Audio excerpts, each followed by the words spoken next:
Aleluia. Neemias, capítulo 4. Já que nós estamos falando sobre construir por algo maior, vamos direto à fonte.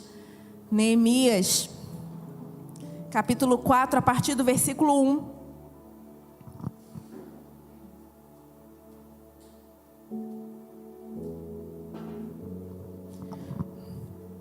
Desculpe um pouco da minha rouquidão, estou me recuperando de uma rinite alérgica. Ainda não voltei 100%. Quando Sanbalate soube que estávamos reconstruindo o muro, ficou furioso. Ridicularizou os judeus e, na presença de seus compatriotas e dos poderosos de Samaria, disse: o que aqueles frágeis judeus estão fazendo? Será que vão restaurar o seu muro? Irão oferecer sacrifícios? Irão terminar a obra num só dia? Será que vão conseguir ressuscitar pedras de construção daqueles montes de entulho e de pedras queimadas?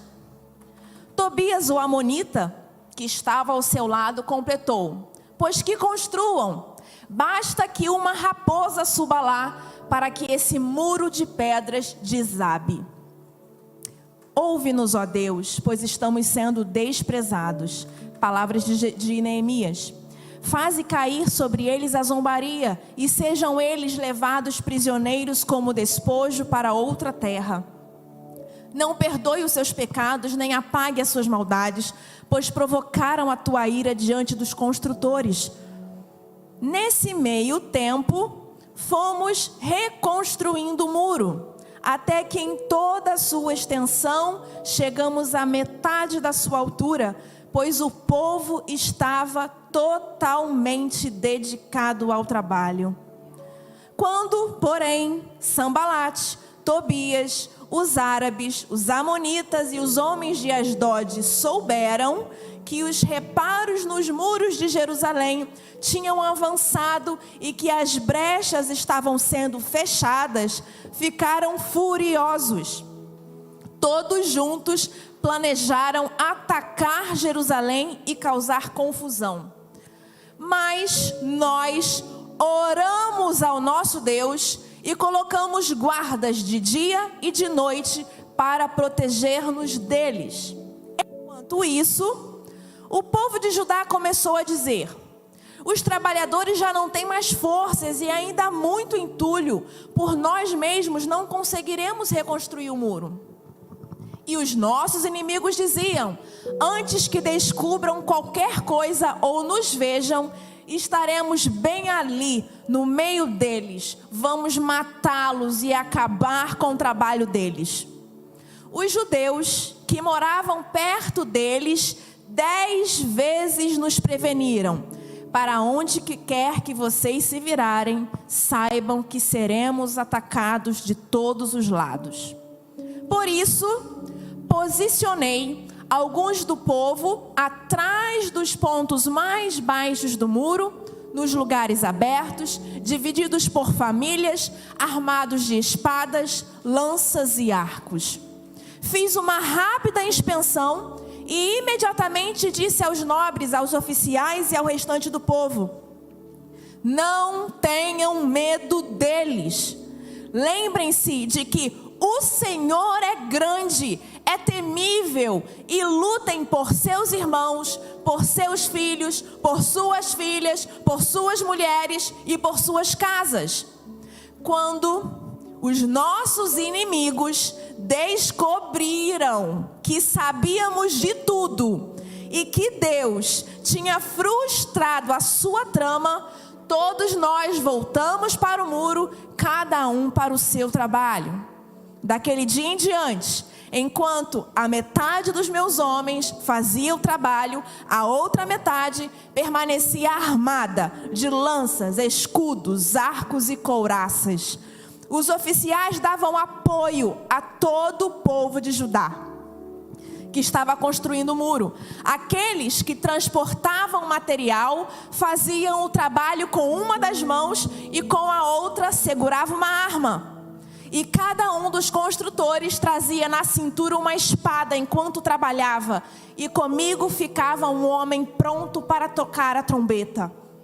Então eu disse aos nobres, aos oficiais e ao restante do povo: a obra é grande e extensa, e estamos separados, distantes uns dos outros ao longo do muro. Do lugar de onde ouvirem o som da trombeta, juntem-se a nós ali. Nosso Deus lutará por nós. Dessa maneira, prosseguimos o trabalho, com metade dos homens empunhando espadas, desde o raiar da alvorada até o cair da tarde. Naquela ocasião, eu também disse ao povo: cada um de vocês e o seu ajudante devem ficar à noite em Jerusalém para que possam servir de guarda à noite e trabalhar durante o dia. Eu, os meus irmãos, os meus homens de confiança e os guardas que estavam comigo, nem tirávamos a roupa e cada um permanecia de arma em mãos. Aleluia! Se é para batalha, se é para guerra, a gente vai direito.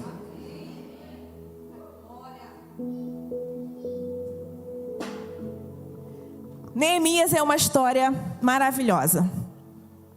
A história de Neemias é fantástica. A gente leu essa passagem, todo o capítulo 4 de Neemias, onde a gente entende como é que funcionou, como é que foi, como aconteceu a reconstrução dos muros de Jerusalém. Naquela época, esse período que Neemias está vivendo aqui, foi um período pós-exílio. O povo de Israel ficou exilado na Babilônia por 70 anos. E os 70 anos se passaram, os persas venceram o rei da Babilônia, tomaram a Babilônia e libertaram todos os povos que estavam cativos, dentre eles o povo de Israel. E liberou o povo para que todos eles pudessem voltar para sua terra natal. Aonde quer que tinha um povo, uma nação que estava cativa na Babilônia por algum motivo, eles estavam livres, ou para permanecer, se quisessem, ou para voltar para a terra natal. Os israelitas, grande parte dos israelitas, decidiu voltar para Jerusalém. Quando eles chegaram em Jerusalém, Jerusalém estava destruída, não tinha mais nada lá. Foram 70 anos de abandono. O rei Nabucodonosor, quando tomou Jerusalém, ele destruiu tudo. Tudo ele botou abaixo. Ele roubou todos os utensílios do templo, destruiu os muros, destruiu as portas, destruiu o templo, destruiu tudo que viu pela frente. Depois de toda essa destruição, Jerusalém ficou 70 anos abandonada. E é nesse contexto que Neemias está vivendo nesse momento. Neemias agora, ele é livre, mas ele trabalha no palácio do rei. Ele é copeiro do rei. E a Bíblia vai falar que a notícia chegou até ele de como estava Jerusalém. O irmão dele visitou Jerusalém e quando voltou ao palácio, contou para Neemias como estava Jerusalém. Quando Neemias ouviu como estava Jerusalém, que estava destroçada, despedaçada, que não tinha mais nada lá, e que o povo que tinha voltado para Jerusalém passava grande angústia, passava grande tribulação, passava fome, porque não tinha nada em Jerusalém, nada tinha ficado de pé, Neemias ficou profundamente angustiado. E a Bíblia vai falar que a angústia de Neemias levou ele para a oração, levou ele para o jejum. E por 5 meses aproximadamente, Neemias orou e jejuou por Jerusalém. Ele ainda não sabia o que fazer. Ele ainda não sabia o que Deus iria providenciar. Ele não sabia de nada. Ele não sabia ainda qual era o plano de Deus. Mas por 5 meses aproximadamente, Neemias orou e jejuou por Jerusalém, para que alguma coisa fosse feita. E aí a Bíblia vai contar, o próprio Neemias conta, que certo dia ele foi servir, ele estava trabalhando, ele foi servir ao rei. E o rei percebeu que ele estava triste, perguntou a Neemias o que foi que aconteceu.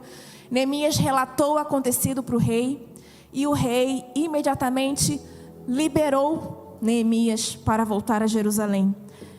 O rei Artaxerxes liberou Neemias como governador. Deus deu para Neemias a posição de governador e liberou Neemias para voltar a Jerusalém para reconstruir a cidade. E deu a Neemias cartas de autorização para que Neemias conseguisse tudo o que ele precisasse. Tudo o que Neemias precisasse para reconstruir Jerusalém, o rei autorizou em cartas e entregou nas mãos de Neemias. E Neemias montou a sua comitiva e voltou para Jerusalém. Chegou em Jerusalém, encontrou o que ele temia, encontrou a cidade do jeito que estava. Os muros caídos, os muros derrubados, o templo despedaçado.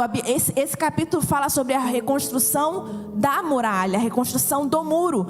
Mas mais à frente nós também acompanhamos a reconstrução do templo. Neemias, como governador, ele reconstrói Jerusalém. Ele é usado para dar os primeiros passos para a reconstrução de Jerusalém. E é nesse momento que a gente chega aqui no capítulo 4. Porque quando ele começa a reconstruir, quando ele junta o povo, toda a comitiva que veio com ele, mais os moradores que já estavam em Jerusalém, que tinham vindo para Jerusalém antes de Neemias, ele faz uma convocação ao povo e chama todo mundo para a obra, chama todo mundo para a reconstrução. E todo mundo se empenha, como a gente leu, e todo mundo começa a trabalhar. Como é que as pessoas trabalhavam? Cada pessoa, cada família trabalhava na parte do muro que era equivalente à sua casa. Cada família trabalhava na parte do muro que era próxima ao lugar que morava. Sendo assim, toda a muralha ao redor de Jerusalém foi sendo reconstruída simultaneamente. Porque todos trabalhavam em prol de um único propósito. E aqui, esse texto me trouxe 4 pontos importantes que eu quero compartilhar com vocês.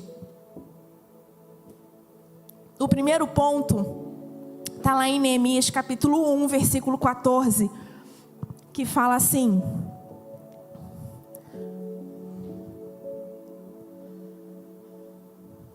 Senhor, 1:14.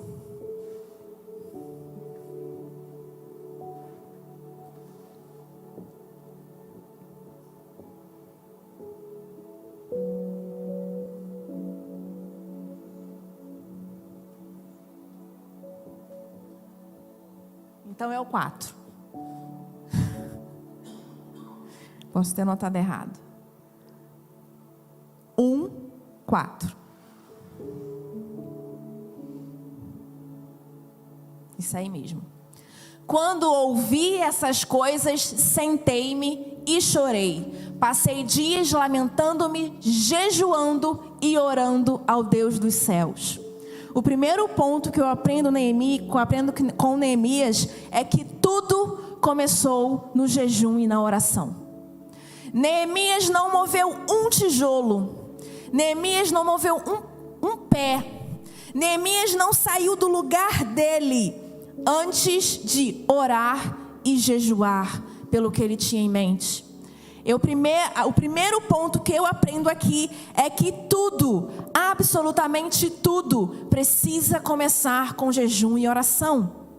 Eu não sei eu não sei qual é a sua muralha, eu não sei qual é o muro que você precisa reconstruir, eu não sei qual é a parte da sua vida que precisa ser reconstruída. E eu falo uma coisa para você, independente de qual seja essa parte, você começa a reconstruir com jejum e oração.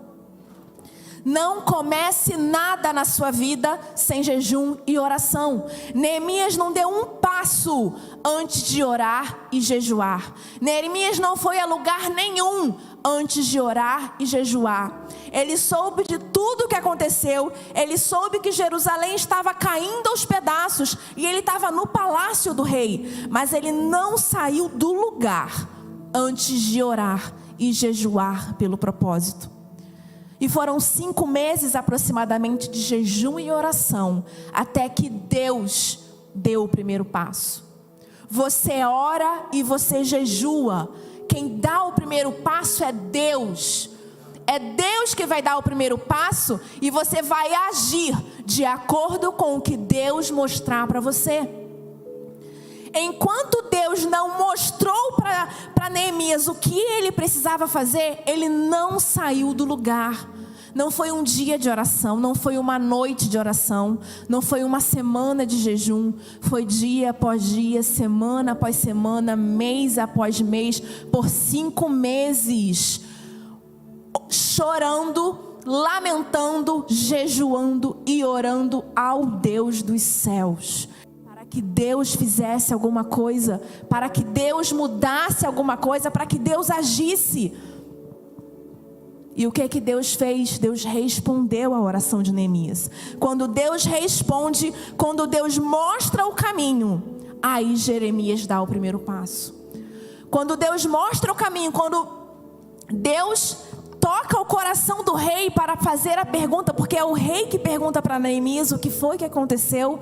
Neemias vê a porta aberta naquele momento para abrir o coração e dizer para o rei quais eram as necessidades dele. Quem abriu essa porta foi Deus. Então a primeira coisa que eu aprendo, o primeiro ponto que eu aprendo com Neemias é a não me mover do lugar antes de orar e jejuar, por qualquer que seja a muralha, por qualquer que seja a frustração, por qualquer que seja a desilusão, por qualquer que seja a guerra, por qualquer que seja o motivo. Eu não faço nada, eu não abro a minha boca, eu não procuro ninguém, eu não falo nada, eu não faço absolutamente nada, enquanto Deus não falar comigo antes. Nós precisamos aprender esse primeiro ponto. O ponto número 2, capítulo 4, do 1 ao 3.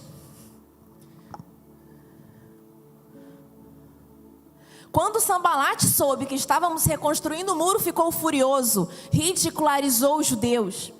E na presença de seus compatriotas e dos poderosos de Samaria disse: o que aqueles frágeis judeus estão fazendo? Será que vão restaurar o muro? Irão oferecer sacrifícios? Irão terminar a obra num só dia? Será que vão conseguir ressuscitar pedras de construção daquele monte de entulho de pedras queimadas? Tobias, o amonita que estava ao seu lado, ainda completou: pois que construam, basta que uma raposa suba lá para que esse muro de pedras desabe. Segundo ponto que eu aprendo com Neemias: sempre vai haver oposição, sempre. Sempre, mesmo depois de orar e jejuar por 5 meses, de saber que ele estava na direção de Deus, de saber que o que ele estava fazendo era para Deus, de saber que o que ele estava fazendo era para o reino, de saber que ele estava no centro da vontade de Deus, ele tinha oposição. Você vai estar no centro da vontade de Deus e você vai encontrar oposição. A questão é como você reage a essa oposição. Como você vai reagir à oposição? O que Neemias fez aqui? No versículo 9. Versículo 9. Mas nós oramos ao nosso Deus e colocamos guardas de dia e de noite para proteger-nos dele. Neemias estava no centro da vontade de Deus. Ele sabia o que ele estava fazendo era direcionado por Deus, e ainda assim ele encontrou oposição. E o que é que ele fez diante da oposição? Ele orava a Deus. Ele continuou orando. Quando a oposição veio, quando a oposição começou a arquitetar planos para destruir, para acabar, para impedir que aquela obra se realizasse, o que Neemias fez? Bateu de frente? Foi tirar satisfação? Não. Neemias continuou orando. Quando a oposição bater na sua porta, você sabe que você está no centro da vontade de Deus. Você sabe que você está guiado. Você sabe que você está direcionado por Deus.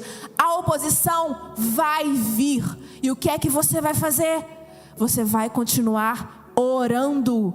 Porque é Deus quem luta as nossas guerras.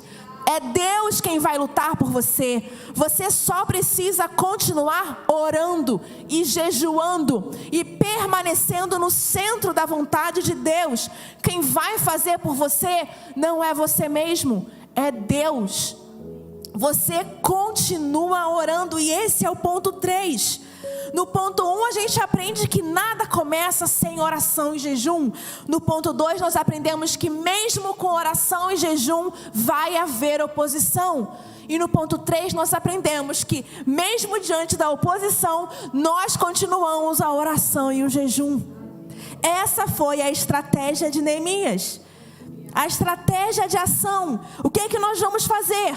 Porque o povo começou a se perguntar. O povo começou a falar: Neemias, por onde quer que a gente passe, aonde quer que a gente vá, a gente está ouvindo. Esse povo está se opondo, eles estão tramando contra a gente, eles estão querendo impedir a reconstrução, eles estão querendo impedir a obra, eles estão querendo impedir aquilo que a gente está fazendo. O que é que nós vamos fazer? Nós vamos orar. Simples assim. Nós vamos orar. Nós vamos continuar reconstruindo e nós vamos orar. A primeira estratégia de ação de Neemias é a oração. E a segunda, versículo 13. Por isso posicionei alguns do povo atrás dos pontos mais baixos do muro, nos lugares abertos, divididos por famílias, armados de espadas, lanças e arcos.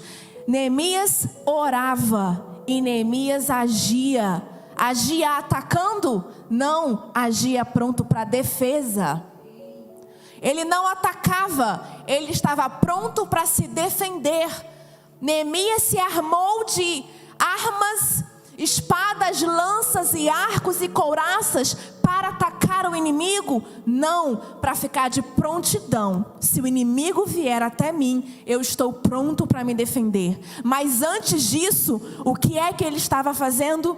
Orando. Neemias não parou de orar 1 minuto pelo propósito que Deus colocou no coração dele. Tudo é a base da oração. Tudo é a base do jejum. Não somos nós que lutamos as nossas guerras, é Deus quem batalha por nós, é Deus quem luta por nós. Mas mesmo Deus lutando por nós, nós precisamos estar armados, com espadas, com lanças, com arcos e couraças, para nos defender do ataque do inimigo. A gente precisa saber quando é que o inimigo está atacando. E aonde é que o inimigo pode atacar? O inimigo pode atacar nos lugares abertos. Que lugares abertos são esses? São os lugares expostos, onde você aparece, onde você é visível, onde está todo mundo comentando, está todo mundo falando sobre isso. Aonde quer que a gente vá, tem pessoas falando sobre esse assunto. Aonde você vai para um lado, tem gente falando sobre isso aqui. Você vai para o outro lado, tem gente falando, está exposto. E nós precisamos estar preparados, nós precisamos estar orando, nós precisamos estar vigiando, orando e jejuando para reconstruir os muros, para permanecer no lugar que Deus nos colocou, mesmo estando expostos para o inimigo. Eles estavam prontos para guerrear, prontos para atacar nos lugares aonde o inimigo podia atacar. O inimigo pode atacar por aqui, então é aqui que a gente fica de prontidão, armados. E qual é a nossa arma hoje, se não as nossas armas espirituais? Nós vigiamos os lugares expostos com o quê? Com oração e jejum, para que o Senhor possa nos proteger aonde o nosso rosto aparece, aonde aquilo que a gente está fazendo aparece, está visível para o mundo. O segundo ponto é o quê? Os pontos mais baixos do muro. O que são os pontos mais baixos senão as nossas fraquezas? O que são os pontos mais baixos aonde o inimigo pode vir por baixo? Sorrateiro, te dar uma banda, te derrubar e você nem perceber. As nossas fraquezas, todos nós temos fraquezas. E nós precisamos estar atentos às nossas fraquezas, porque é através dela que o inimigo quer nos derrubar. O inimigo quer nos dar uma rasteira nas nossas fraquezas. Qual é a sua fraqueza? É nela que o inimigo quer te derrubar. Então você precisa estar de prontidão, porque você sabe que é a sua fraqueza. Se você sabe que é a sua fraqueza, quando o inimigo atacar na sua fraqueza, você se defende. Você não cede, você não cai, porque você está de prontidão com jejum e oração para o inimigo não derrubar você na sua fraqueza. Cada um de nós sabe aonde o calo aperta. Cada um de nós sabe aonde é que nós somos derrotados, onde nós somos derrubados. A gente sabe qual é a nossa fraqueza. A gente sabe aonde a gente cai. A gente sabe aonde a gente peca. E é lá que nós precisamos estar de prontidão, para quando a tentação vier, a gente rebate com jejum e oração, porque nós estamos prontos, armados de espadas, lanças e arcos, armado com oração, com a palavra e com jejum, lá na nossa fraqueza, porque o inimigo vai tentar te derrubar na sua fraqueza, e você não vai cair, porque você está de prontidão, com jejum e oração, movido pelo Senhor. E o ponto 4, versículo 16. Daquele dia em diante, enquanto a metade dos meus homens fazia o trabalho, a outra metade permanecia armada de lanças, escudos, arcos e couraças. Os oficiais davam apoio a todo o povo de Judá. O quarto ponto é a guerra. É uma guerra. É uma guerra. Deus está nos chamando para uma guerra. E uma coisa que eu acho interessante aqui nessa passagem é que em uma mão os construtores carregavam a ferramenta de trabalho para construir o muro. Na outra mão, eles carregavam as armas, as espadas, as lanças, os arcos e os escudos para se defender. Eles trabalhavam na construção e eles estavam prontos para a guerra. E eu já queria chamar o louvor aqui em cima.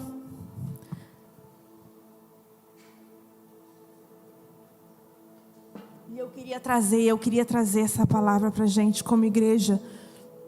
Eu sei que o Senhor falou de forma